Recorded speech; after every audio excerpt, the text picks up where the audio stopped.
అందుకని నేను ఏం చేయగలను?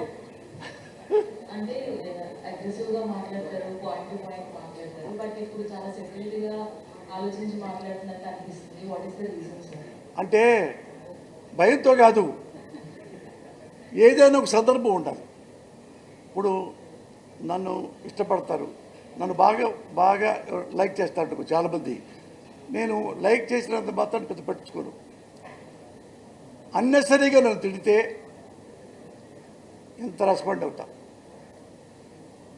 ఎప్పుడు మీరు ఇంతమంది ఉన్నారు కదా, శ్రమ తీసేయండి. నేను నా పేరు పోస్తానికి ఇష్టపడి మీకు తెలుసు, ఏం చదువుకున్నానో మీకు తెలుసు, ఎలా పైకి వచ్చానో మీకు తెలుసు. నేను ఎప్పుడైనా ₹1 రాంగ్ రూట్లో సంపాదించిన, ఒక్క అవినీతి చేసిన, ఒకటి బ్రోకర్ పని చేసిన, అన్యాయంగా తిట్టిన, అకారణంగా ఏమన్నా నువ్వు ఫిట్టింగ్ పెట్టినా, మీరు ఎవరైనా ఒక్కొక్కళ్ళు వచ్చి నా చెప్పుతో కొట్టచ్చు. నా లైఫ్ టైంలో పోసారి టైంలో జగన్ గారు నన్ను ఎన్నోసార్లు పిలిచారు. నేనే అవినీతి పడదలుచుకుంటే ఆయన దగ్గర, సార్ మాకు ఒక 5 ఎకరాలు ఇవ్వండి సార్, స్టూడియో పెట్టుకుంటాం, నాకు ఇస్తాడు. మంత్రి పదవి అడిగాడు, నాకు వద్దన్నా అన్న. మంత్రి పదవి చాలు కదా చాలాటికి, అది అడగండి కావాలంటే, మీరు కావాలని అడిగి జగన్ గారు అడగండి. మా ఇంటికి వచ్చి చెప్పారు, మీకు ఎమ్మెల్యే కావాలా, ఎమ్మెల్సీ కావాలా, వాళ్ళు బరుసులు ఒక అప్పట్లో 16 ఏళ్ళ కిందట. ఇది అన్నా నాకే వద్దు, నేను చాలామంది సపోర్ట్ చేస్తా, ఉన్నాళ్లలో బెటర్కి చేస్తా. ఇప్పుడు ఉన్నాళ్లలో బెటరు ఈయన, ఇది సోనియా గాంధీ గారి ఆ డిస్కషన్ చూసిన తర్వాత నేను లైక్ చేశా, సర్వీస్ చేస్తా, నేను చేయను రాజకీయాలు. ఇంతవరకు నేను ఏ పార్టీలో కూడా సభ్యత్వం నాకు లేదు, జగన్ గారి దగ్గర సహా. ఉన్నాళ్లలో చిరంజీవి గారు ఆయన పిలిచారు, సర్వీస్ చేశా. చంద్రబాబు మన బాబు గారు మంచిగా ఉన్నప్పుడు నేను సర్వీస్ చేశాను, నేనంటే ఆయనకి చాలా ఇష్టం. రామారావు గారికి నేను సపోర్ట్ చేసి జెండాలు పట్టాను. ఉన్నాళ్లలో నేను బెటర్, ఇతను సరిగ్గా చేయట్లేదు, ఇంకోళ్ళకి చూజ్ చేసుకుంటా. ఇవి చేశాను తప్పితే ఇది ఏమీ పదవి చూసుకోలేదుగా, మీరు చూశారుగా. చివరిలో ఏం చేశారంటే, నాకు పదవి ఏమి వచ్చిందంటే ఎఫ్డీసీ చైర్మన్. నాకు వద్దన్నా అన్న, ఏమయ్యా నువ్వు నంది అవార్డులు అవినీతి జరిగిందన్నారు కదా, నువ్వు చేయి మంచి పని, నువ్వు తిరుమావడివి కదా, అది చెయ్యి అంటే చేస్తే వైసీపీ పరిపాలనలో ఈనాడు, ఆంధ్రజ్యోతి ఒక్కసారి కూడా అభినందించలేదు, నన్ను అభినందించింది. పోసారి బాగా చేశారు, ఆ నంది అవార్డులు బ్రహ్మాండంగా చేశారు. అంటే ఆ పేజీ ప్రెస్ మీట్లో నేనే చెప్పా, ఆంధ్రజ్యోతి గారికి, ఏబిఎన్ వారికి థ్యాంక్స్ చెప్పుకుంటున్నాను, ఈనాడు వాళ్ళకి థ్యాంక్స్ చెప్పుకుంటున్నాను, నన్ను అభినందించారు. ఇంత పెద్ద ప్రభుత్వాన్ని ఏమి చేయలేదు.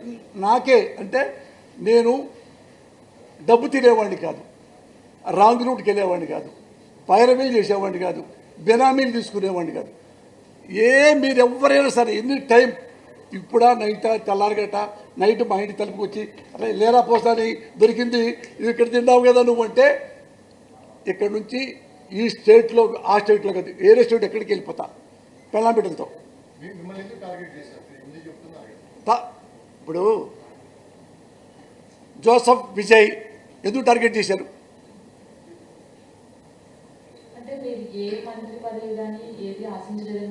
ఎప్పుడు అంటే నిజం చెబితే గుర్తుపెట్టుకోండి, మీరు కూడా నిజం తక్కువ చెప్పండి, ఇది తక్కువ చెప్పాలి అంతవరకు. అంటే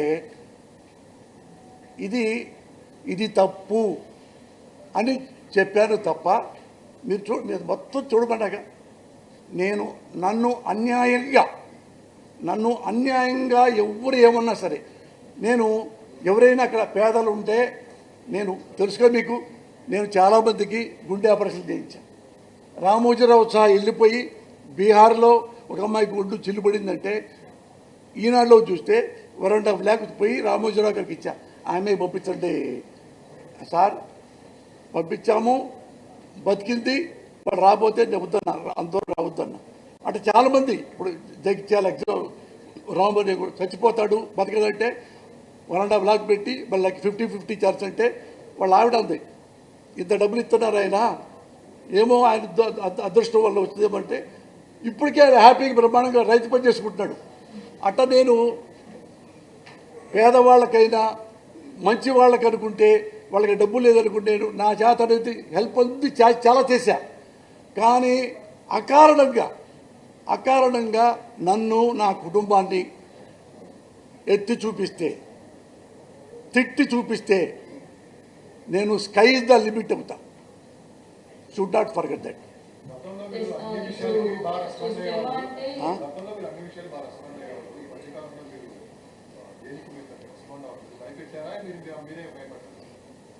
కాదు ఎప్పుడు మాట్లాడుతుంటే ఇంట్లో పెళ్ళాం బిడ్డలకి ఏం పెడతాం, సినిమా చేసుకోవాలి కదా, అప్పుడు సినిమాతోనే కదా బతికాం. ఇది బాగా అన్ని చేసిన తర్వాత మీరు బ్లెస్సింగ్ చేసిన తర్వాత ఆ తర్వాత మనం మాట్లాడుకుందాం.